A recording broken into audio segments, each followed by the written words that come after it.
آخر کیا ہوا کہ تموجن کو چنگیز خان بننا پڑا؟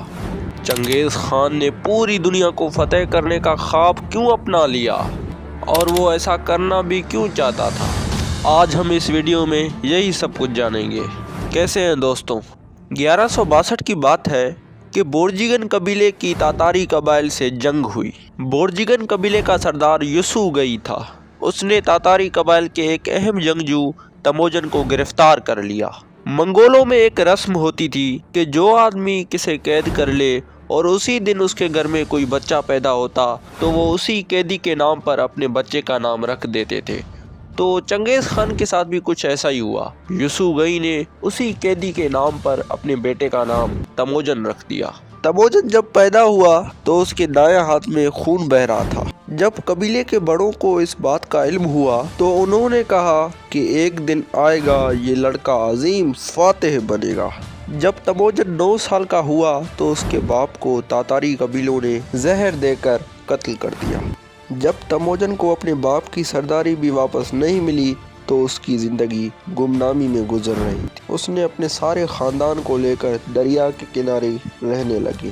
جب تموجن تھوڑا سا بڑا ہوا اور اپنی چالاکیاں دکھانے لگا تو اس کے دشمنوں نے اسے قید کر لیا اور اس کے گردن پر ایک بڑا سا شکنجا باندھ لیا تاکہ یہ بھاگنے کی کوشش نہ کرے۔ پھر تموجن نے کسی بھی طرح موقع پا کر بھاگ نکلا۔ تموجن جس دریا کے کنارے رہتے تھے اس کے قریب ہی ایک دوسرا قبیلہ بھی رہتا تھا اور پھر تموجن کو اس قبیلے کے ایک لڑکے سے دوستی ہو گئی جس کا نام جموکا تھا۔ پھر تموجن اور جموکا اتنے گہرے دوست ہو گئے کہ دونوں ایک ساتھ کھانا کھانے لگے، ایک ساتھ گھومنے لگے، ایک ساتھ شکار کرتے تھے، یہاں تک کہ دا سیکرٹ ہسٹری آف دا منگولز کے مطابق کہ جموکا اور تموجن ایک ہی بستر میں سوتے تھے۔ لیکن یہ دوستی بھی زیادہ دیر تک نہ چل سکی، وہ اس لیے کہ دونوں دوست اپنی الگ الگ فوج بنانے لگے اور دونوں ایک ایک قبیلے کے سردار بھی بن چکے تھے۔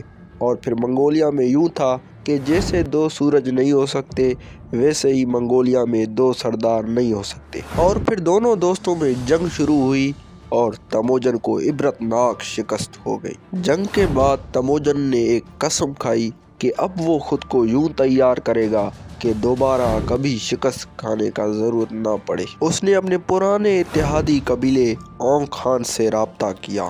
اونگ خان نے تموجن کا ساتھ دینے کا فیصلہ کیا اور ایک بڑی فوج لے کر چنگیز خان کی مدد کو آ گیا۔ چنگیز خان نے جموکا کو عبرتناک شکست دے دیا اور اسے قتل کر دیا۔ 1206 میں منگولیا کے سارے قبیلوں نے تموجن کو چنگیز خان مان لیا۔ اب تموجن پورے منگولیا کا خاقان بن چکا تھا۔ تموجن کو چنگیز خان کا ٹائٹل 1206 میں نہیں ملا تھا بلکہ 1189 میں ہی مل چکا تھا، لیکن اس وقت پورے منگولیا کے سارے قبیلوں نے اسے چنگیز خان نہیں مانا، صرف اس کے اپنے قبیلے نے چنگیز خان مان لیا۔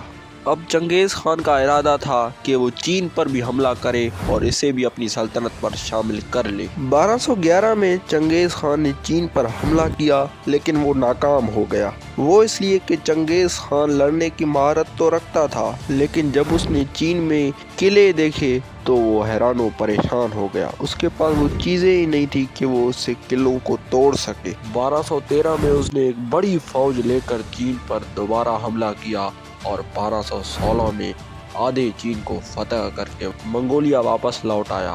جب وہ چین پر حملہ آور تھا تو اس کے مغرب میں ایک نئی سلطنت ابھر رہی تھی جس کا نام خوارزمی سلطنت تھا۔ اس سلطنت کا بانی سلطان محمد ثانی تھا جو کہ ایک مسلم سلطنت تھی۔ چنگیز خان اب اپنی قوم کو ترقی دینا چاہتا تھا تو اس نے باہر کے ملکوں سے تجارت مانگنا شروع کی۔